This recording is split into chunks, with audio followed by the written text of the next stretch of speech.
Anadin. Coming up, a drive-by shooting on a West Midlands street. We have CCTV pictures. Stay with us.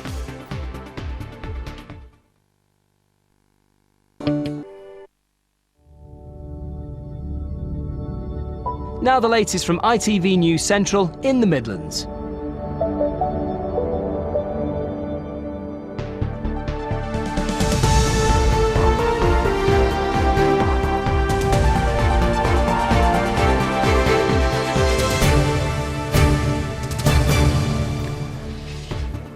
This is ITV News Central. Welcome. On our programme tonight,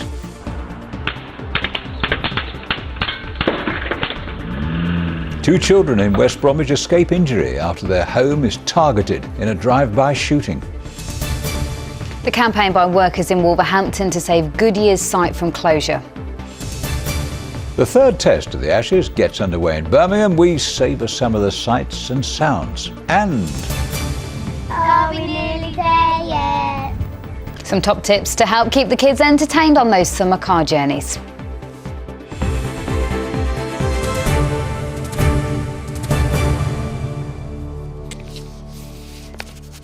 Good evening. Two children who were asleep in a house have escaped injury after it was targeted in a drive-by shooting. CCTV has emerged of the shooting and police have appealed for witnesses. For more on this now, we can join our reporter Nick Smith in the newsroom. Nick, what more do we know about this?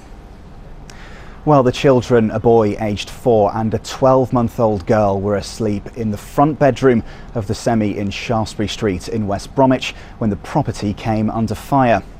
CCTV from security cameras on the house shows a car approaching and then shots are fired. Numerous shots are fired and you can hear them hitting the house before the car roars off. From another camera, you can see the car, thought to be a BMW, pause momentarily before driving off. Steel ball bearings fired from the gun shattered a car window and smashed through glass in the bedroom of the property where the children were sleeping. Their mother, Lucy Taylor, who lives in the house with her mother-in-law, Carol Nelson, and other family members, didn't want to speak on camera. But she said, "It was lucky my kids were not hit by the glass or the pellets, which smashed through the bedroom window. We don't feel it's safe here anymore. I've lived here for about 5 years, but I'm terrified now." And Nick, what are the police saying about this? Well, no one from West Midlands Police was available for interview, but in a short statement, they confirmed they were called to the property at around 2:45 a.m. last Saturday. They say officers have made inquiries, viewed the CCTV and appealed for anyone with any information to call them or Crime Stoppers. Tonight, the family say they have no idea why people would drive up to their home and fire at them. They say they're scared and it's a miracle no one was hit by the ball bearings or the shattered glass. Nick, thank you. A woman travelling with 3 children has been arrested at Birmingham Airport on suspicion of preparing to travel to Syria to engage in terrorism. West Midlands Police say the 30-year-old woman from Leicester was detained at the airport at 9:40 this morning. Officers are now working with other agencies to ensure the welfare of the children who are travelling with her. Counter-terrorism officers are now searching the woman's address and another associated with the property. Officers now have a maximum 36 hours to question the woman. A jury has retired to consider its verdicts in the case of a group of men from Warwickshire charged over the death of a young mother in 2013. Hayley Poynton died when she was shot outside her boyfriend's house in Hinckley. 2 of the men deny murder. 4 face charges of assisting an offender. Callum Watkinson reports. It is now 2 years and 5 months since Hayley Poynton died in Hinckley from a single gunshot wound. It's alleged that 2 men from Coventry, Aaron Power and Aaron Newman, had gone to Hinckley that night armed with a handgun with the intention of killing another man. 1 shot was fired and Hayley was hit. Both those men deny charges of murder, and in the judge's summing up today, we really got a sense of the size of the task now facing this jury as they retire to consider the evidence that they've heard over the last 8 weeks or so. For other men, Dylan Whitty, Craig Adamson, Jamie Simpson and Matthew Dicey are also on trial here, charged with assisting an offender for their alleged roles in recovering and disposing of a vehicle that is believed to have been used by Aaron Power and Aaron Newman that night. Reviewing the evidence against them today, the judge reminded the jury that in order to find them guilty, they had to be sure both that they helped dispose of that vehicle and that they knew while they were doing so that it had been used in a murder. All four deny those charges of assisting an offender. Aaron Power and Aaron Newman deny the charges of murder, and that jury will be back here tomorrow morning to continue those deliberations. That was Callum Watkinson reporting. A man who's facing redundancy from Goodyear in Wolverhampton after working there for 28 years says he now feels bereft. The US firm have decided to leave the city. 3 generations of Wayne Devaney's family have worked for the firm since it opened in 1927. Last month it was announced the factory will close in 2017 because it's not economically viable. But now Wayne has written to President Barack Obama to put pressure on the bosses to change their minds, as Chris Halpin reports. Goodyear's been in Wolverhampton for 88 years. For 50 of them, 3 generations of Wayne Devaney's family have worked for the company. This is Wayne at 6 years old at a Goodyear family fun day in 1968. At 52, his father was made redundant by the firm. Now Wayne is 53. History is repeating itself, and he's facing the same fate. I always had Goodyear in the back of my head. My dad worked here, my sister worked here, and when they finally left, I got a job here, and I've worked here 28 years, so it's been a part of my life all that time, and I could never think of Wolverhampton without a Goodyear plant in it. They don't make the tyres here in Wolverhampton, but they do make the rubber compounds for them, which are then exported to Goodyear's other factories overseas. But bosses here have said that that's become commercially uneconomic, meaning the site here has to close in 2017. And that's left workers amazed because in their eyes, this place has become a centre for world excellence. £6 million was invested into the plant in 2012. But of the 6,500 people it employed when Midlands manufacturing was at its peak in the 1980s, just 330 remain. A consultation process is underway to help them find other work, and business leaders are confident there will be jobs for them.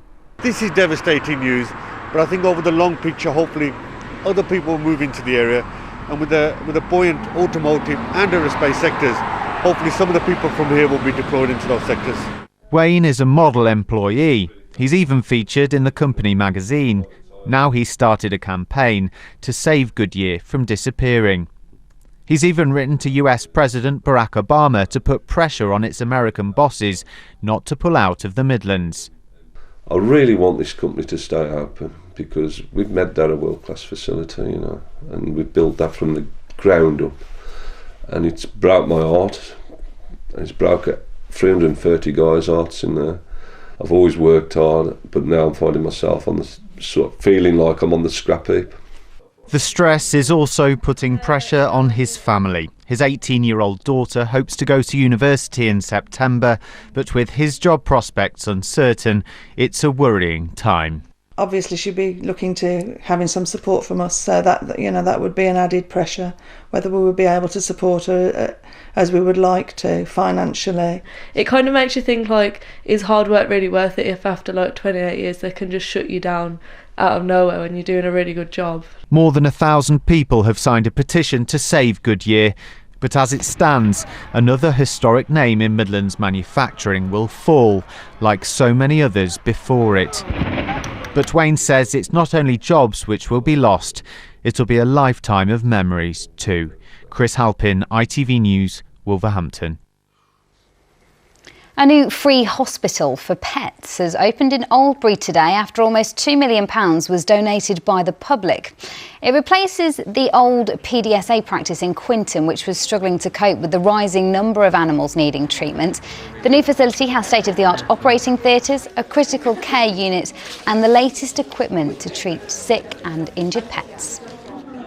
Thousands of owners and their pets, people who can't afford to see a private veterinary surgeon, will be able to come here to PDSA from across Birmingham and the Black Country. So a real milestone for us. We've been here in Birmingham for many, many decades. The old hospital regarding wheelchair access was very, very poor. Very difficult to get into the various surgeries. And because of the lack of space in the waiting area. You're watching ITV News Central. Still to come on the programme. Yes, we savour the sights and sounds of Edgbaston as the third test gets underway. And we do like to be beside the seaside, but how do you keep the kids entertained on that long journey there?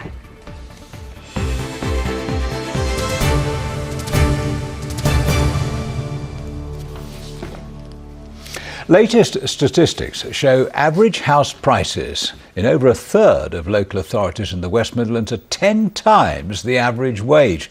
That's according to the National Housing Federation. Solihull, Warwick and Leamington Spa are the most expensive places to buy outside London. Yes, it paints a bleak picture for first-time buyers struggling to get onto the property ladder. Danny Crawshaw's been investigating in this special three-part series.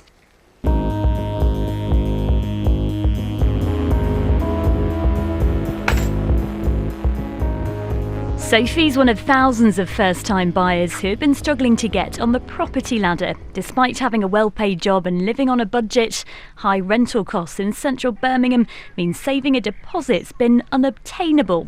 In the end, it's taken her parents remortgaging their home for her to finally be able to afford to buy. I feel a little guilty because their mortgage has gone up a little bit every month to be able to remortgage and do this. However, I think in the grand scheme of things, they know that the benefits of this will pay off much more than me just wasting thousands and thousands of pounds a year on rent. And Sophie isn't alone in her struggle. House prices have gone up year on year by 3.9%. So a home now costs around £200,000. Now it's calculated the minimum wage needed to buy is £29,000, but it actually stands at £20,000. Figures that simply don't add up for those wanting to buy. Finding that more people are staying at home for a longer period of time rather than necessarily going into renting because they find it easy to save that deposit. A lot of people that we're seeing are moving straight out from being with mum and dad into their first purchase rather than perhaps renting for a period of time and then buying somewhere. When I first started, the typical age of our first time buyers were probably 19, 20, 22, 23, something like that. We're now looking more like sort of late 20s, going into early 30s. It's time, though, that's necessary.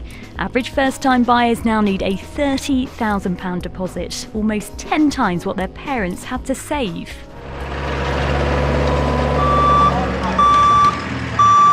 Some of these new homes in North Solihull will be sold to those eager to get on the property ladder, not thanks to mum and dad, but the Help to Buy scheme.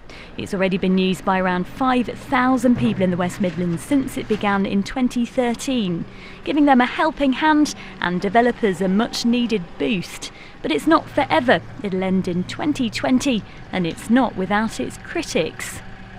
There's really just a total stock of houses out there, so if the government helps some people to buy, these houses have to come from somebody else. You know, there's a big housing problem in the UK. The only real solution is to build more houses. Over 12,000 were built in our region last year, but over 20,000 were needed. And how's it going on this site? The key to building more is land. The government have identified that local authorities must provide the land and achieve their 5-year building plan, and if they don't do so, then the government themselves will take steps to move in and free up that land. Do you think, though, that if we just continue building on brownfield sites, it's just going to be a country just full of homes? No, well, brownfield sites are sitting there at this moment in time disused from their industrial heritage. It's just bringing them back into the fold. There's many sites just sitting there derelict that can only be improved with housing. It's forgotten land as far as we're concerned, and it needs to be brought into the market. More homes could drive down prices. But experts say for more land to be available, the government, local authorities and housing associations have to work better together. And only then can we have affordable housing in this country that more and more people can afford. Otherwise, we are just going to be in a position where it's going to get worse. We're going to have more and more people unable not only to buy their own housing, but also not able to actually rent their own housing. A housing crisis, it seems, with no short-term fix. Many struggling first-time buyers want the government to build a long-term solution, find the key to helping not just them, but future generations. Danny Crawshaw, ITV News. And in the second part of the series tomorrow, Danny will be looking at the number of empty homes in the West Midlands and what can be done about them. Well, the national and international news is a few moments away. Let's take a look at what's coming up in the company of Alistair Stewart. The Calais migrant crisis deepens. A man dies overnight. Governments up the ante. Britain pledges more money and more fencing. The French more police. Holidaymakers and freight companies face more disruption. 2 Zimbabweans appear in court over the killing of Cecil the lion.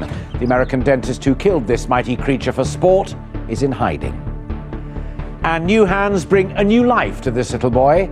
The first double transplant for a child makes history and brings a smile. Join Julie Etchingham in Calais and me here at 6:30. Now, the colour and the excitement of the Ashes has come to Birmingham. The third test match between England and Australia got underway earlier today at Edgbaston after a dismal display at Lord's.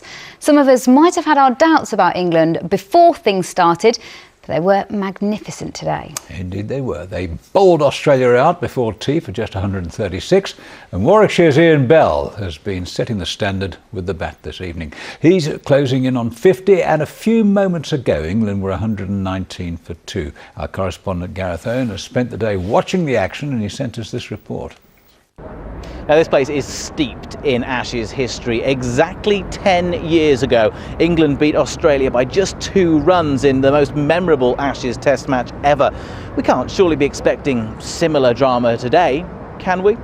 Well, whatever happens on the pitch, it is a big moment for Birmingham. This is the first Ashes test match here since the £35 million redevelopment of this ground. They're expecting around 120,000 people through the gates here over the next few days, and it's estimated it'll be worth £26 million to the city. A big day for Birmingham, a big day for England.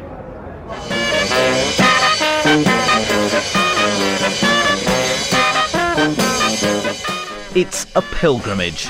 The march down Edgbaston Road.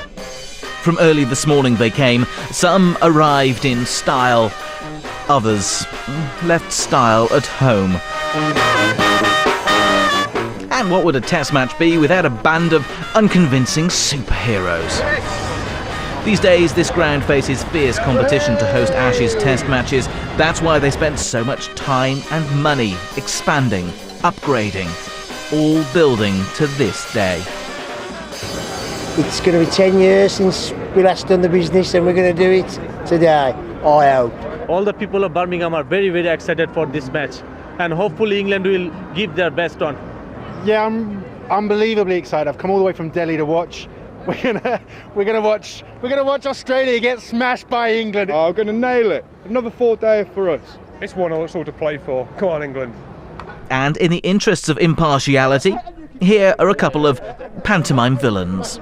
Well, judging by the last one, clearly we're going to I think there's a possibility that Australia should win this and this should seal the series. If I was English, I'd be praying for rain.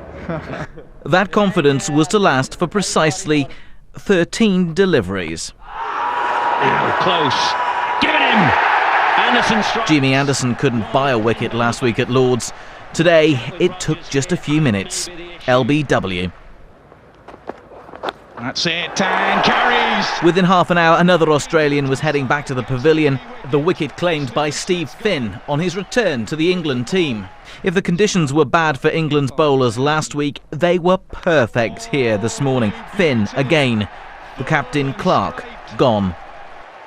The day was disrupted by rain, but it didn't put England's bowlers off their stride. Oh, In fact, whatever Jimmy Anderson had for lunch, well, I'm going to be getting the recipe. 4 wickets in less than 30 minutes. He was destroying the Aussie batting order single-handed.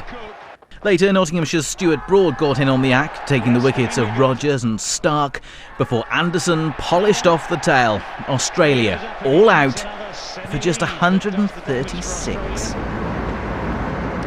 Wow, what a day we have had. And you know what, I think day one ticket holders will be purring when they get back home this evening. The bad news though, if you want a bit of this atmosphere yourself, day 2 is completely sold out, so is Friday. Day 4 is sold out as well, but where things are going, that's not going to be an issue. It could be well before then.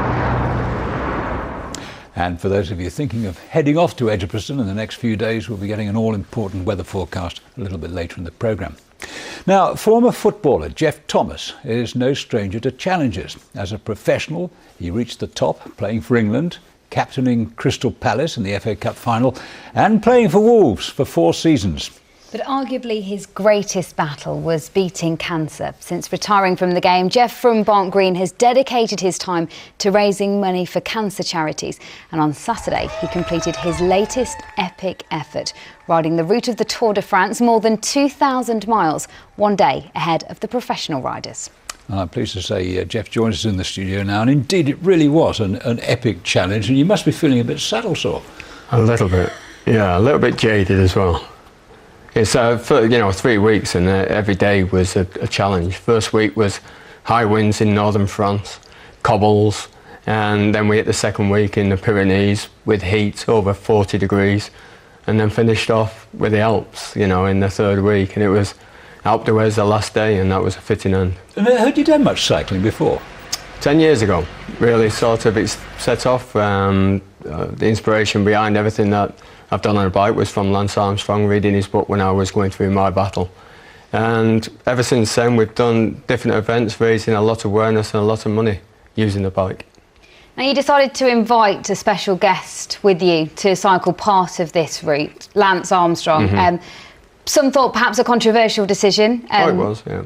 But did it pay off? Are you pleased that you invited him along? Well, it was a part of my story. He inspired me. Second day I was diagnosed. First day I was given 3 months. Second day his book arrived. And the third day I was given, 3 years to live. So it was a bonus, and it put me on a positive mindset. My sister was a good match, and it made me realise there was still an awful lot to do to help others I've met who had lost their battle. And he set up a foundation and raised $500 million in the time he had his foundation. And I tried to follow suit, and we've done an awful lot. And doing it again 10 years on, I did the tour in 2005, 2 days ahead. I wanted to celebrate this year in recognising what the doctors, professors have done in the world of blood cancer, but also make people aware there's still an awful lot more to do. I know the charity means an awful lot to you, Jeff, and you launched your latest challenge, a couple of months ago, and the money's coming in. Yeah, Cure Leukemia has been a part of everything I've done, really, right from the start. Charlie Craddock leads that charity, professor, and he's the one that saved my life, and he guides me for the last 10 years. And we started off with a challenge, London-Paris, and we're aimed next year to have 300 people doing that. With the tour, next year we expect to have 20 people. We're up to about £670,000 so far. And my aim is to raise $2 million over 2 years for the guys up at the QE, because they're the central hub in the UK. It's not just a Birmingham charity anymore. We're expanding it beyond that. I'm sure you'll make it. Jeff, we wish you well. Thank you for joining us. Have a nice rest. Thank you very much.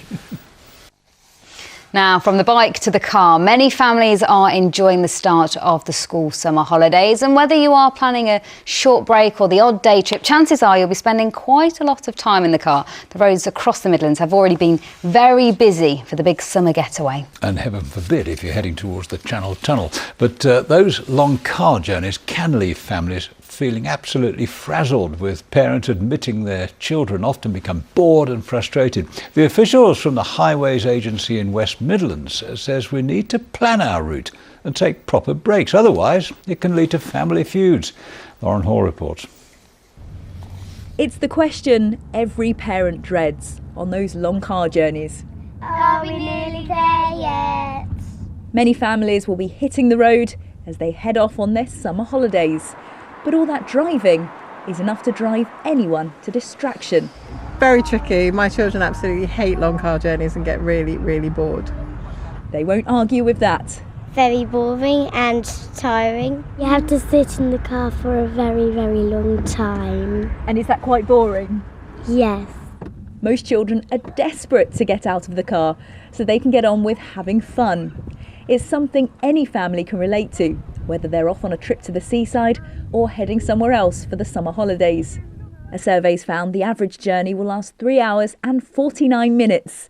More than 3/4 of parents admit their children will end up quarrelling. Despite that, over half aren't planning to take proper breaks other than quick toilet stops. And some families are planning to travel without taking any breaks at all. The Highways Agency is urging families to plan ahead by checking their routes and factoring in proper rest stops. You've got an awful lot of the family in a confined space. It's probably one of the few times that you're actually all together, and tensions do quickly start to rise if things aren't going well on the journey.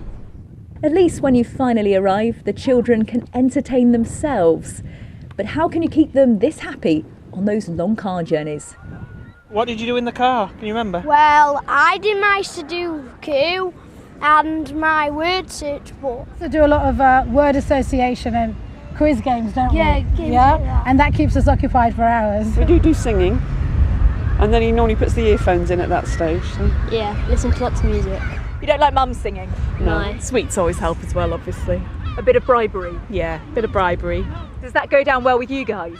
Yeah. If none of that works, don't worry. After having so much fun, they're bound to be a bit quieter on the journey home. Lauren Hall, ITV News. Well, if you are heading out, let's see what the forecast is going to be like over the next 24 hours and beyond. Here's James Wright with the weather charts.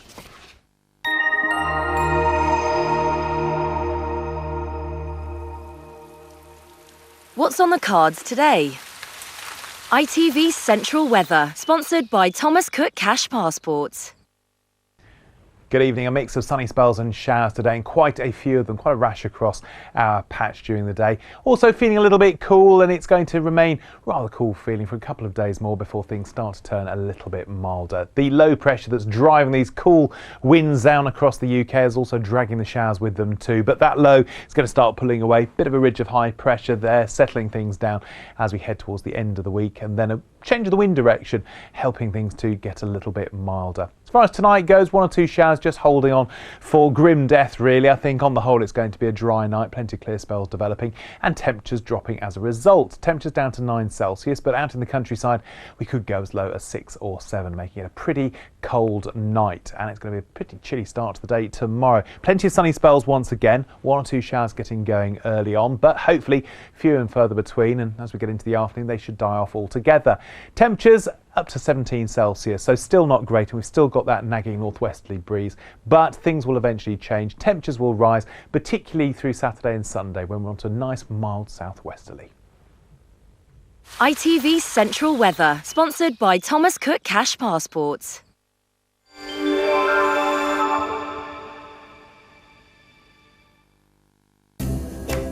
How are you today? Lloyd's Pharmacy, proud sponsors of the Pollen Count.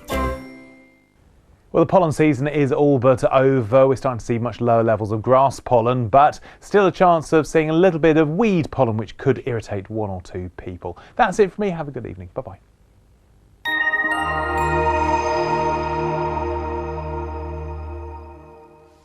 And just before we go tonight, a reminder of tonight's top stories on ITV News Central. 2 children sleeping in a house in West Bromwich have escaped injury after it was targeted in a drive-by shooting. Steel ball bearings fired from the gun shattered a car window and smashed through glass in the bedroom of the property where the youngsters were sleeping. Police have appealed for witnesses. A man who's facing redundancy from Goodyear in Wolverhampton after working there for 28 years says he feels bereft that the US firm has decided to close the site. 3 generations of Wayne Devaney's family have worked for the firm since 1927. And people have been enjoying a carnival-like atmosphere at Edgbaston today as the third test of the Ashes got underway. 120,000 people will go through the gates over the next few days, though perhaps not all dressed quite like this. Well, whatever, they had plenty to cheer about today. England bowled out Australia for just 136, and tonight in front of his home crowd, Warwickshire's Ian Bell reached his 50 before being caught a few moments ago on 53. England are 132 for 3. That's it from us. See you tomorrow at 6. Bye-bye. Bye-bye.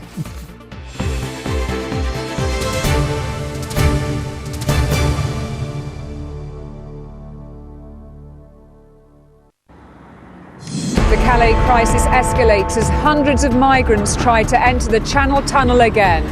These exclusive pictures show close up those attempts to get to the UK as they cut through the fences and headed onto the tracks. As disruption continues for businesses and holidaymakers, the government vows to do everything it can to fix the growing problem. Well, I'm live in Calais tonight with the very latest on this developing story. Also tonight, Mullah Omar, the master terrorist and former leader of the Taliban, is confirmed dead by friends and enemies alike. 2 Zimbabweans in court over the death of Cecil the Lion. His American killer is in hiding. And he needed hands, the ingenuity and skill that made history and brought a smile.